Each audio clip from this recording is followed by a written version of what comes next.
Mitch Thompson recruited plenty of big leaguers at Baylor, and who better to shoot you straight on how well he can recruit and how well he can develop? One of those big leaguers joins Locked On Baylor. You are Locked On Baylor, your daily podcast on the Baylor Bears, part of the Locked On Podcast Network, your team every day. Hey, what's going on, everybody, and welcome to Locked On Baylor. Happy Wednesday. I'm Drake Toll, thanking you for making Locked On Baylor your first listen every single day. And we are joined today by LA Dodger and former Baylor Bear Max Muncy. Max, thanks for coming on the show. And to put it bluntly, when you hear the name Mitch Thompson, what does that mean to you? It kind of means everything to me. Mitch is pretty much the sole reason that I ended up at Baylor. If it wasn't for him, I probably would have been somewhere else. That guy, he recruited the heck out of me. He was at every single one of my games in the summer that I was getting recruited. And, on top of that, he's such a great guy. When you're there with him, he's really tough, but man, he's such a great guy. He cares for you like you're his own kid. He shows you so much love, but he also shows you, just so much, hard love on top of that as well. And, I was so happy for him to hear that he got this job. I think he's gonna be perfect for it. Max, when you talk about your recruiting process and how Mitch Thompson stood out as compared to other recruiters in other schools, what was it about Mitch that set him above everyone else? Well, when I was getting recruited, schools would send out their guys, and if you were playing in a tournament in Georgia, you might get a couple of scouts there for a game or two. If you're playing in Arizona, you might get a couple of scouts there for a game or two. All the big schools would send their guys, but it'd only be for 1, 2, maybe 3 games at most. I don't remember the exact numbers, but if I played 50 games this summer I was getting recruited, Mitch Thompson was probably at 46 of them, maybe 47 of them. He knew exactly who I was. He knew exactly what he was getting. He'd seen me on my best days. He'd seen me on my worst days. He knew exactly who I was as a player. And that was something that just kind of stuck out to me throughout the whole process that I was getting recruited. There was a couple of other schools that I wanted to go to, well ahead of Baylor, but just because of how persistent Mitch was, and how much he sold it, and Baylor kept jumping up the ladder to me. I had no ties to Baylor, no family members went there. I never had any interest in it, and Mitch solely was he pushed up the ladder for me, and he made it the school I wanted to go to. Max, for you coming into Baylor, it wasn't necessarily through your recruiting process obvious that you would be a freshman All-American or somebody who jumps off the page with 11 home runs. And here you come with that unbelievable first year at Baylor. Talking about the development that Mitch Thompson is able to bring to the table for these guys, is he really specifically a recruiter, or does the development side play into that as well? I think there's both. He's a great salesman. That's what he is. He can recruit anybody. If you look at what he's done at McLennan the last several years, he's turned it into a World Series team every single year. And, if we're being honest, there's not really a whole lot that drives people to McLennan. And so the fact that Mitch was able to do that at a school like McLennan is very impressive. And that just shows the type of recruiter that he is. And on top of that, it shows that he can develop players into who they are. And, I hadn't played a whole lot of first base when I showed up at Baylor, and he taught me everything I knew about first base. And he loves baseball. He loves the guys, and he's able to connect really well with people. And I feel like that's a huge thing when it comes to development, is if a player is open and willing to listen and willing to do things because they respect the guy, that means a lot more than just someone being hard on everybody. Max, we've had Max Garner on this show who tells us that he knows you. I'm not sure if you would reciprocate that openly, but he has mentioned how Mitch Thompson has this odd marriage, right, of the old ball coach, but also with this loving, tender, understanding side to him as well, how those kind of merge together into the perfect mixture. To you, is he that old ball coach, or is he the big softy with the little hat standing over there at first base? It's funny. I think if you ask anyone that's played for him or, been around him, they'd probably say the same thing. The years that you're actually there with him, you have a lot of animosity towards him. But once you're gone, you realize how much it all meant to you and how much he did it out of love for you. And you respect him so much more, once you realize everything he did for you. He's a tough guy. There's no doubt about that. But when you realize where it's coming from, you truly realize it's just out of love for the players, love for the game, love for the team. He wants everyone to be at their best. But he's not willing to sacrifice who he is as a person to get that. And I think that's a huge thing, especially in today's world. You see a lot of coaches that will just berate kids left and right. And, and he's not that guy. Max, in your playing experience, and this is kind of a loaded question, but having gone through the ranks of college to summer league to minor league to pro ball to minor league to Mexico to pro ball, you've seen so many coaches, right? And these coaches are at elite levels, so they have to be somewhat good at their craft. Does Mitch Thompson stand apart from many of those, or is he your prototypical successful baseball coach? Well, that's different. The coaches at the college level are completely different than the coaches at the pro ball level, and most of that just starts with the relationship you have. At the pro ball level, if you call someone coach, you're going to be in serious trouble. You call them by their first name, whereas in college, if you call the coach by his first name, you're going to be in trouble. You're going to be running hills at 4 a.m. or something. So it's a completely different world when it comes to coaching in pro ball versus college. And it's always such a unique experience to me. I actually had the pleasure of being around the former Clemson baseball coach not too long ago. When I was on my rehab assignment down in AAA Oklahoma City, the coach there is really good friends with the former Clemson coach, and so he brought him in. And when I was down there, I had my hitting coach with me, or one of my hitting coaches with me. He was making sure that I was doing the right things. And so, we're down there and we're just, we're kind of just talking smack back and forth to each other. And he was just standing there like wide eyed, like, oh my gosh, I can't believe people are talking like this to a coach. And it was kind of like, it's just a completely different world. And so, when it comes to the college game, to me, Mitch is one of the best, and I think he's going to be one of the best, and I think he's going to prove it. It's hard to compare coaches at different levels, though, because it's just such a different world. Whoa there, Cowboys. Podcast Drake, podcast Max Muncy. We're going to pause for a second while I tell everybody out there about Built Bar. You guys know that I love it. You guys know that I love Built Bar. I've mentioned it so many times in this show. I'm going to keep mentioning it. There's the Built Bar. There's the Built Bar Puffs. And this week, I'm telling you about the Built Bar Mud Pie. New amazing flavors come out like every week, right? And you got to go get the mud pie because this is the newest and my favorite. If you're not convinced, it's 100% real chocolate and it's good for you. That is exactly right.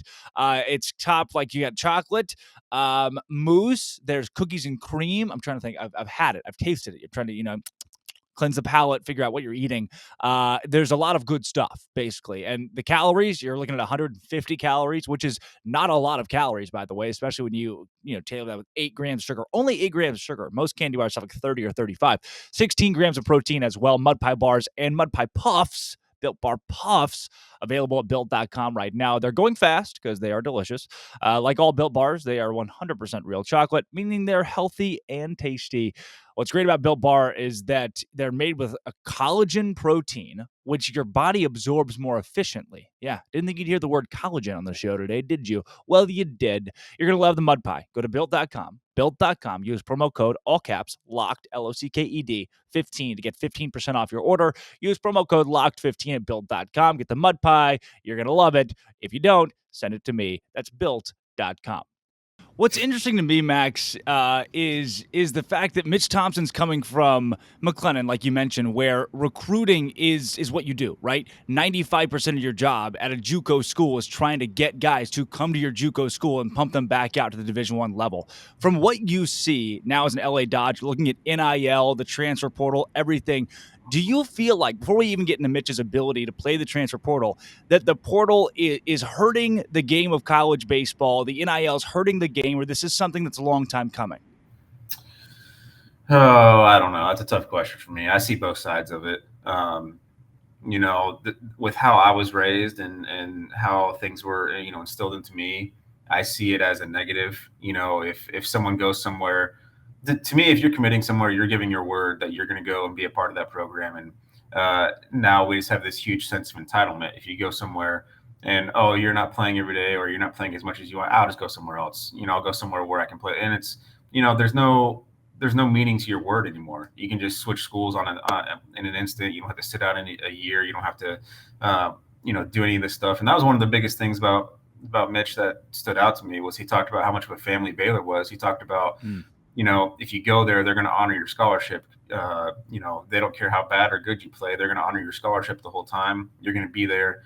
And with some of the other schools I was going to I was looking at the time, that to me is what stood out the most was knowing that at Baylor you had a spot, you were part of that family the whole time, whether or not you were playing. And to me that just kind of meant a lot. And so when you see that with the transfer portal now, everyone just leaves just because there's one thing that they don't like. It's kind of, I see that as a huge negative, but at the same time I also get it. There's plenty of opportunities out there, and sometimes you do make a mistake. Maybe you go to a place that's not the best fit for you, not just playing baseball. Maybe it's just the whole atmosphere. Maybe it's not the best fit for you. So I see both sides of it, but I think Mitch will have a great ability to bring people in for sure. Yeah, the way that plays into Thompson coming from McLennan to Baylor, and the transfer portal, as big of a negative as it is, it also gives him the opportunity, it feels like, to build right away. He can bring in 5-10 guys that anchor the lineup next season, especially with 5 or 10 guys transferring out. In your perspective, is Mitch Thompson that guy that could win right away at Baylor? I think so. He has such ties to the JUCO level, and he has such ties around the state of Texas, and I know he holds a lot of respect in the game of college baseball at any level, whether it's D1, D2, D3, JUCO, NAIA, it doesn't matter. He holds such respect at all levels that he's going to be able to bring people in to refill the roster.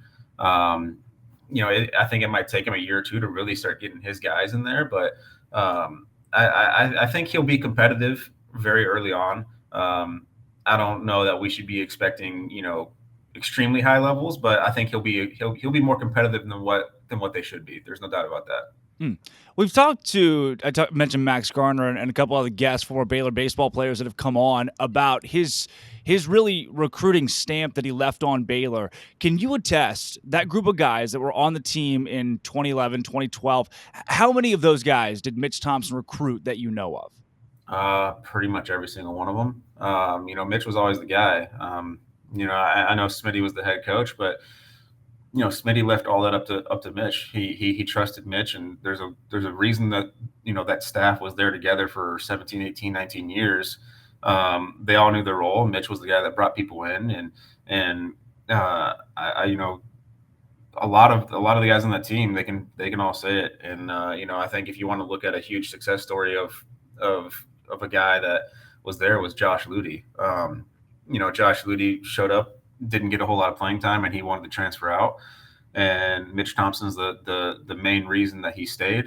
Told him to stick it out. Told him to kind of be a man about it. And Ludy ended up being Big 12 Player of the Year, and got drafted that year. He had he's a huge part of our success the whole time, and that's all because of Mitch.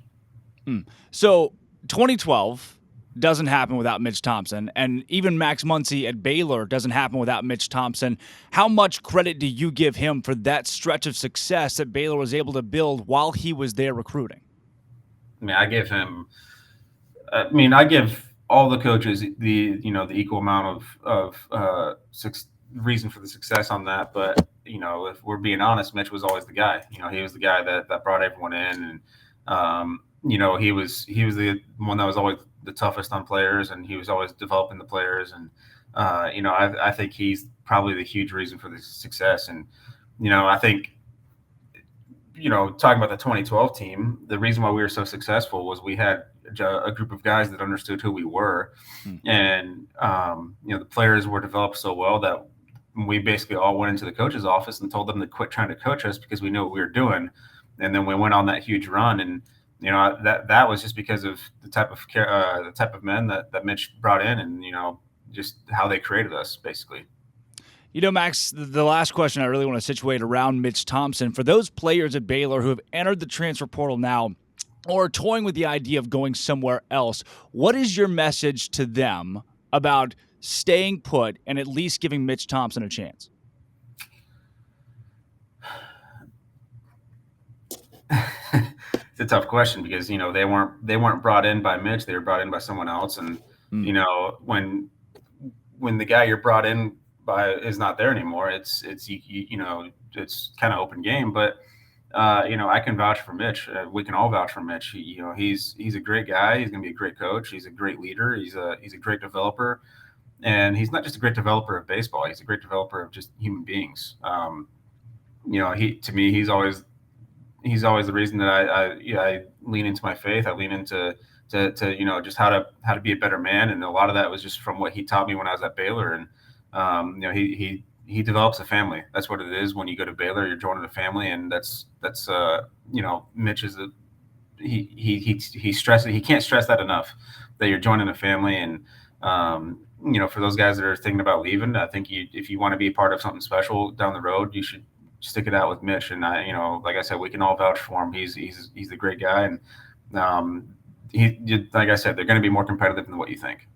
Max, I said that was the last question. I lied. I'm going to go off script here. What has the relationship between you and Mitch looked like over the last few years, even post Baylor, and even in the last couple of weeks after he got the job, the communication you guys have had?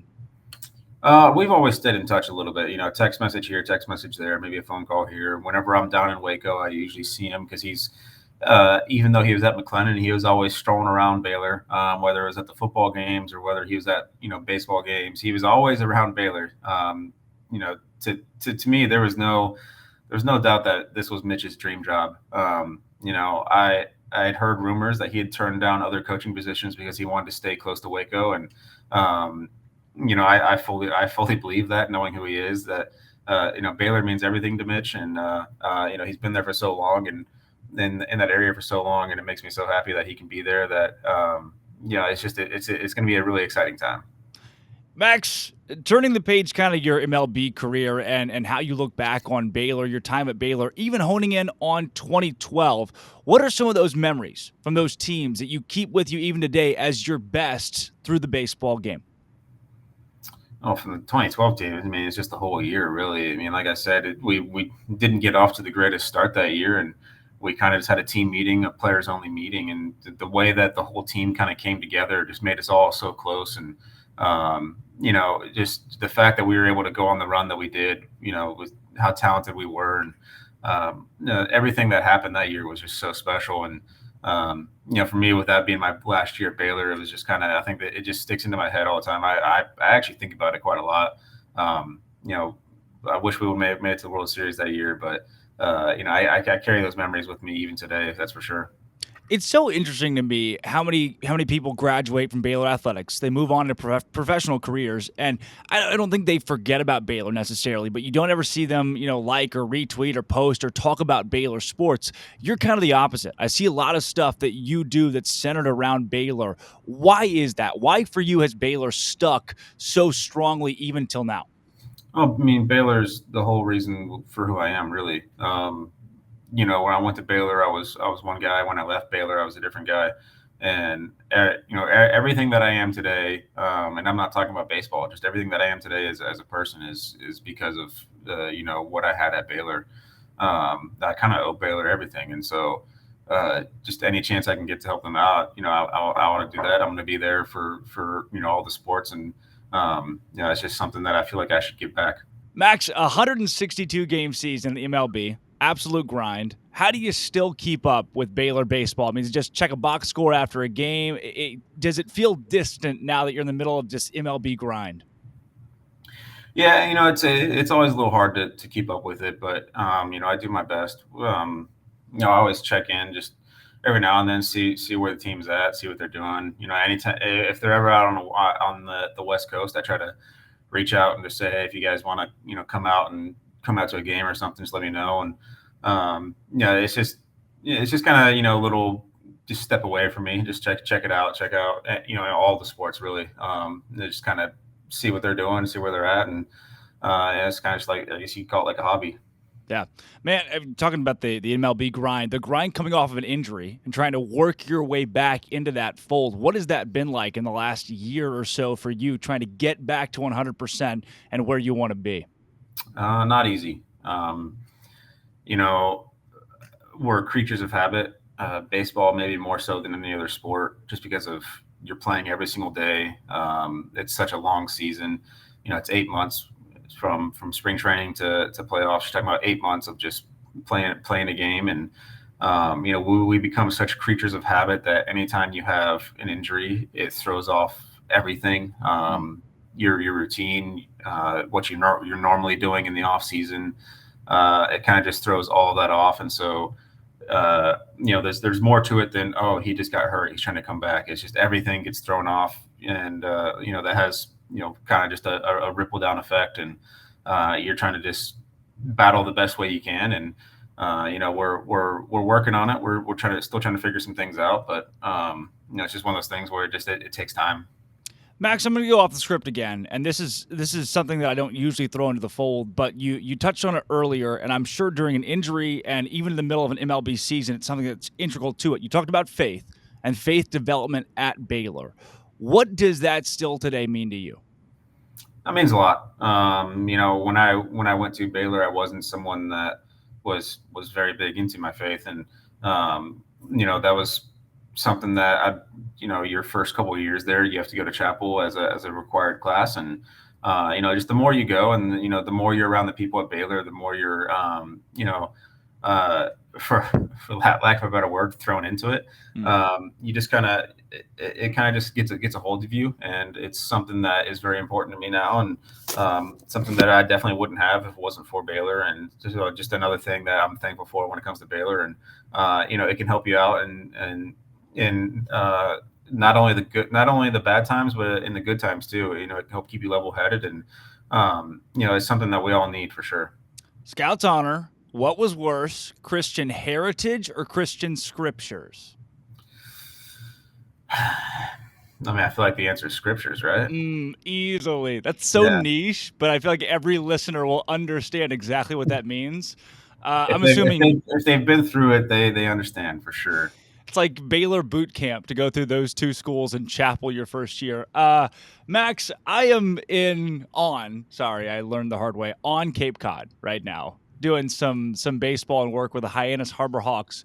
What does the word Wareham and Gateman put together mean to you? Gravel parking lot. Gravel field. That's what I'm saying. Yeah, that's the infield is just it's crushed up gravel. But no, I was in Wareham for 2 years. Great memories from those 2 years. We had a lot of good players on those teams. You know, a lot of players that are in the big leagues right now were on those teams, and it's such a different experience. You're you know, when everyone goes to their schools and colleges, you know, a lot of times it's a regional thing. You know, Baylor, the majority of the kids are from Texas. You know, if you were from a California school, the majority of the kids are going to be from out west. If you're, you know, Clemson or Georgia or somewhere like that, the majority of those kids are on the East Coast. So it's kind of a regional thing. And then, you know, you go to Cape Cod and you're talking about just kids from all over the country. So you're just getting, you know, a total clash of cultures, and it's, you know, it's a unique time for sure. And it was a lot of fun. I really enjoyed it. Sometimes I wish I was in a different spot than Wareham, because technically Wareham's not on the Cape, but no, it's not. What? Max, that's been the ongoing joke this season, is that in every game we have made reference to Wareham not being on the Cape. You were like an hour from everything. Yeah.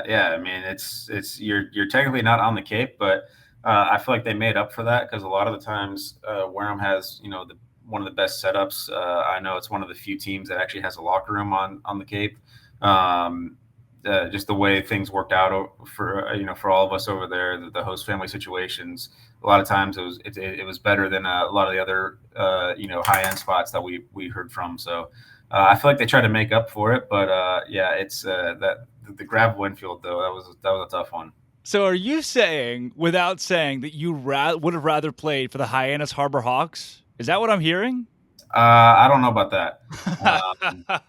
You know, I think if everyone has their pick, they'd probably say like Chatham. You know, gross, Max. You can't say that. You can't say it on this show. I mean, come on. Let's be real.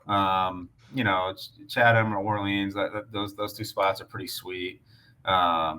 But I mean, anywhere on the Cape is a good spot, really. It's just a fun summer. It's a good league. It's good baseball.